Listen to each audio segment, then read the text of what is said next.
সকালবেলা 6টা বাজে ঘুমের থেকে উঠে গোসল করে তারপর আমরা কাজে যাই। এমনও দিন আছে আমরা সকালবেলা নাস্তাও করি না। রাতের 8টার পরে আসি কাজ থেকে, আইসা যে খানা খাবো ওই শক্তিটাও থাকে না, সেখানে আমাদেরকে রান্না করে তারপর খাইতে হয়। আমাদের কোনো ছুটি নাই।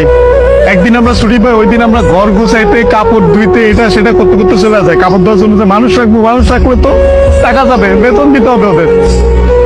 ওই টাকাটা বাসায় আপনাদেরকে পাঠাই, তারপর ওইটা দিয়ে আপনারা ফুটা দিবেন। আর এই যে ইস্ত্রি করা, এই যে ভাজ আলা কাপড় বেড়া ঘুরেন।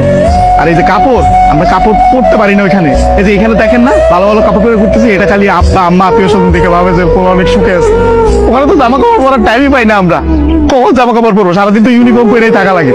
রাতের বেলা বেলা খাওয়ার পরে এই যে 5টা মিনিট মা বোন বাপের সাথে কথা বলি, ওইটাই আমাদের জীবনে সারাদিনের সুখ। সারাদিন কষ্ট করে ওই যে 5টা মিনিট মায়ের সাথে কথা বলবো, এটার জন্য 16 ঘন্টা 18 ঘন্টা করে আমাদের চাকরি করা হয়। বুঝবেন না আমাদের কষ্ট।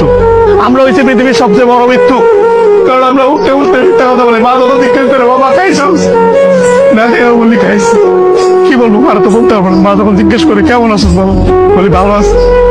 অসুখ হইলে ডাক্তার দেখাই না, ডাক্তাররা অনেক টাকা দেওয়া লাগছে। মা জিজ্ঞেস করে বাবা ডাক্তার দেখাইছিস, ওষুধ খাইছিস? বলি যে খাইছি। কিছু বলার নাই তো, মিথ্যা বলো ছাড়া কোনো উপায় নেই।